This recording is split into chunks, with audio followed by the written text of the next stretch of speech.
حضرت صہیب اور حضرت عمار رضی اللہ عنہما دونوں آپ صلی اللہ علیہ وآلہ وسلم کی خدمت میں حاضر ہوئے۔ آپ صلی اللہ علیہ وآلہ وسلم نے دونوں کو اپنے پاس بٹھایا۔ جب یہ بیٹھ گئے تو آپ صلی اللہ علیہ وآلہ وسلم نے ان کے سامنے اسلام پیش کیا اور قرآن کریم کی جو آیات آپ صلی اللہ علیہ وآلہ وسلم پر اس وقت تک نازل ہو چکی تھی وہ پڑھ کر سنائیں۔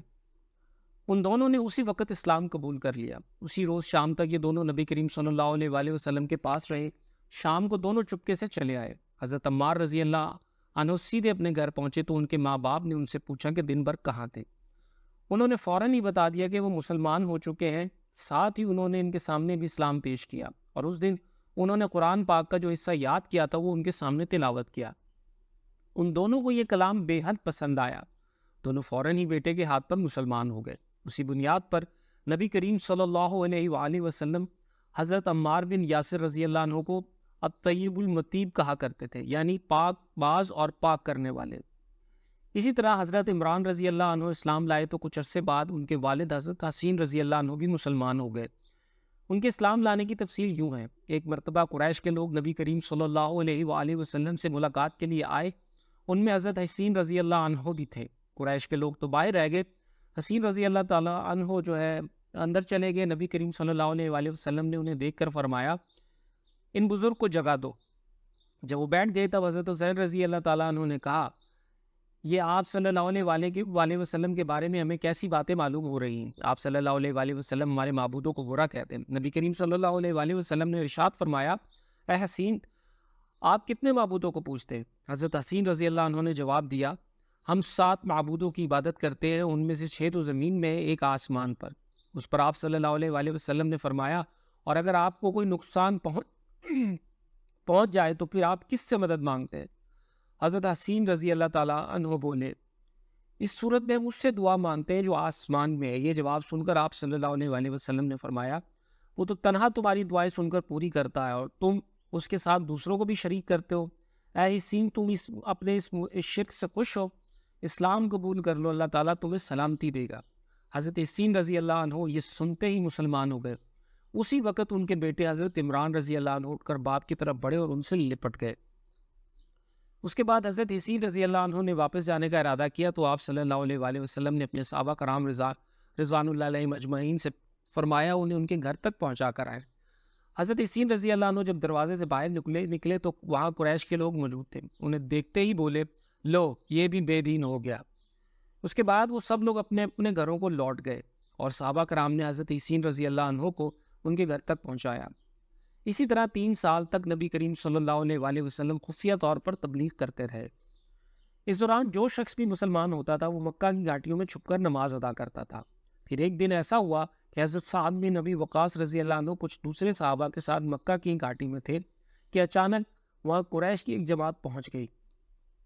اس وقت صحابہ نماز پڑھ رہے تھے۔ مشرکوں کو یہ دیکھ کر بہت غصہ آیا، وہ ان پر چڑھ دوڑے، ساتھ میں برا بھلا بھی کہہ رہے تھے۔ ایسے میں حضرت سعد بن ابی وقاص رضی اللہ عنہ نے ان میں سے ایک کو پکڑ لیا اور اس کو ایک ضرب لگائی، اس سے اس کی کھال پھٹ گئی، خون بہہ نکلا۔ یہ پہلا خون ہے جو اسلام کے نام پر بہایا گیا۔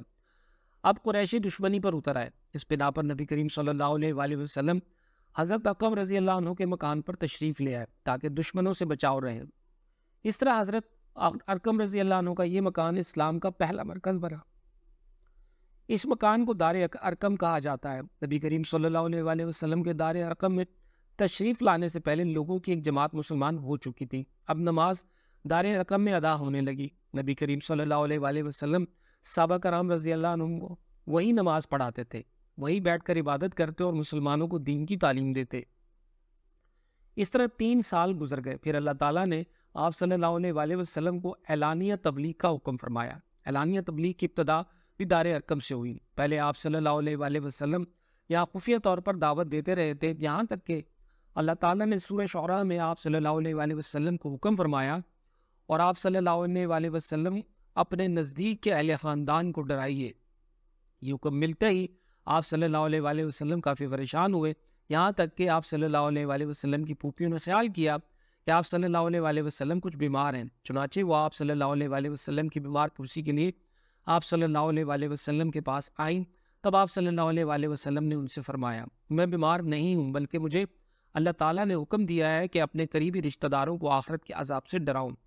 اس لیے میں چاہتا ہوں کہ تمام بنی عبد المطلب کو جمع کروں اور انہیں اللہ کی طرف آنے کی دعوت دوں۔ یہ سن کر پھپھیوں نے آپ صلی اللہ علیہ وآلہ وسلم سے کہا ضرور جمع کریں، مگر ابو لہب کو نہ بلائیے گا، کیونکہ وہ ہرگز آپ صلی اللہ علیہ وآلہ وسلم کی بات نہیں مانے گا۔ ابو لہب کا دوسرا نام عبد العزیٰ تھا۔ یہ آپ صلی اللہ علیہ وآلہ وسلم کا چچا تھا اور بہت خوبصورت تھا، مگر سنگ دل اور مغرور تھا۔ دوسرے دن نبی کریم صلی اللہ علیہ وآلہ وسلم نے بنی عبد المطلب کے پاس دعوت بھیجی۔ اس پر وہ سب آپ صلی اللہ علیہ وآلہ وسلم کے پاس جمع ہو گئے۔ ان میں ابو لہب بھی تھا۔ اس نے کہا یہ تمہارے چچا اور ان کی اولادیں جمع ہیں، تم جو کہنا چاہتے ہو کہو اور اپنی بے دینی کو چھوڑ دو۔ ساتھ ہی تم یہ بھی سمجھ لو کہ تمہاری قوم میں یعنی ہم میں اتنی طاقت نہیں ہے کہ تمہاری خاطر سارے عربوں سے دشمنی لے سکے، لہٰذا اگر تم اپنے معاملے پر اڑے رہے تو خود تمہارے خاندان والوں ہی کا سب سے زیادہ فرض ہوگا کہ تمہیں پکڑ کر قید کر دے، کیونکہ قریش کے تمام خاندان اور قبیلے تم پر چڑھ دوڑیں۔ اس سے تو یہی بہتر ہوگا کہ ہم ہی تمہیں قید کر دیں۔ اور میرے بھتیجے، حقیقت یہ ہے کہ تم نے جو چیز اپنے رشتہ داروں کے سامنے پیش کی ہے، اس سے بدتر چیز کسی اور شخص نے آج تک پیش نہیں کی ہوگی۔ آپ صلی اللہ علیہ وآلہ وسلم نے اس کی بات پر کوئی توجہ نہیں فرمائی اور حاضرین کو اللہ کا پیغام سنایا۔ آپ صلی اللہ علیہ وآلہ وسلم نے فرمایا اے قریش، کہو اللہ کے سوا کوئی معبود نہیں اور محمد صلی اللہ علیہ وآلہ وسلم اللہ کے رسول ہیں۔ آپ صلی اللہ علیہ وآلہ وسلم نے ان سے یہ بھی فرمایا اے قریش، اپنی جانوں کو جہنم کی آگ سے بچاؤ۔ وہاں صرف آپ صلی اللہ علیہ وآلہ وسلم کے رشتہ دار ہی جمع نہیں تھے، بلکہ قریش کے دوسرے قبیلے بھی موجود تھے۔ اس لیے آپ صلی اللہ علیہ وآلہ وسلم نے ان کے قبیلوں کے نام لے لے کر انہیں مخاطب فرمایا، یعنی آپ صلی اللہ علیہ وآلہ وسلم نے الفاظ ادا فرمائے اے بنی ہاشم، اپنی جانوں کو جہنم کے عذاب سے بچاؤ۔ اے بنی عبد الشمس، اپنی جانوں کو جہنم کی آگ سے بچاؤ۔ اے بنی عبد مناف، اے بنی زارا، اے کعب بن لوی، اے بنی مرو بن کعب، اپنی جانوں کو جہنم کی آگ سے بچاؤ۔ اے صفیہ، محمد صلی اللہ علیہ وآلہ وسلم کی پھوپھی، اپنے آپ کو جہنم کی آگ سے بچاؤ۔ ایک روایت کے مطابق آپ صلی اللہ علیہ وآلہ وسلم نے یہ الفاظ بھی فرمائے نہ میں دنیا میں تمہیں فائدہ پہنچا سکتا ہوں، نہ آخرت میں کوئی فائدہ پہنچانے کا اختیار رکھتا ہوں، سوائے اس صورت کے کہ تم کہو لا الہ الا اللہ۔ چونکہ تمہاری مجھ سے رشتہ داری ہے، اس لیے اس کے بھروسے پر کفر اور شرک کے اندوروں میں گم نہ رہنا۔ اس پر ابو لہب آگ بگولا ہو گیا۔ اس نے تل ملا کر کہا تو ہلاک ہو جائے، کیا تو نے ہمیں اس لیے جمع کیا تھا؟ پھر سب لوگ چلے گئے۔